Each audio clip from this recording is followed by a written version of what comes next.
it is recognised the global trends that are driving the metals and minerals sector are the circular economy, which is catalysing new innovations in design and increasing the focus on material recovery and recycling globally, which in turn is reducing the demand for primary extraction. The sharing economy, which is providing people with greater access to goods and services, which again is reducing the need for primary extraction. Acknowledging those trends, the question then becomes, how does a mining company apply circular economy principles and business models to create additional value along the supply chain?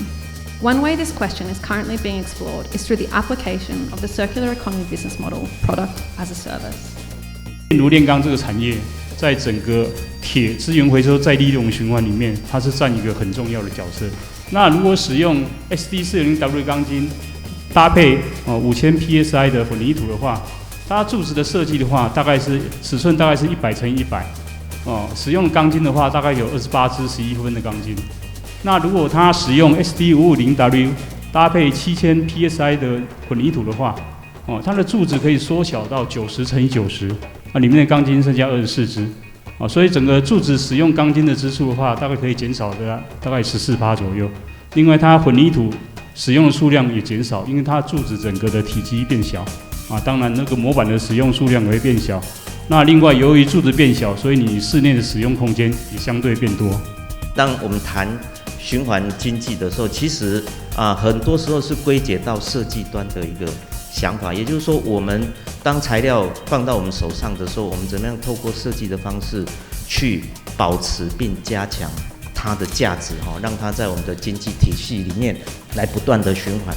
钢是我们在这个建筑里面要做到循环性一个非常关键性的一个材料，即使我们这个建筑是木构造的，但是它在连接的部分呢，它其实全部都是钢的，而且都是标准化的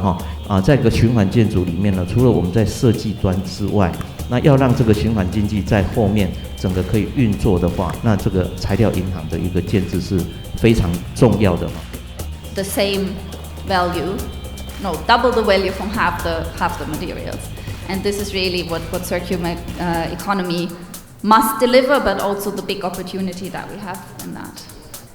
Also quite interesting that at least in the US they find that about 40% of the manufacturing sector would be viable to apply those strategies today.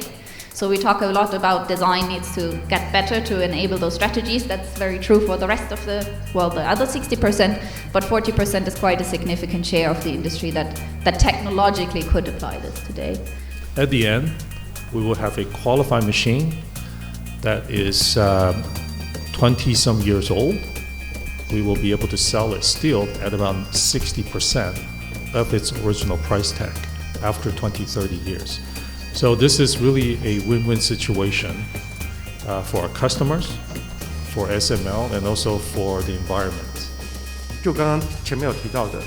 会消耗很多的资源能量。那我们安裕呢，只要做 refurbish 这件事情的时候，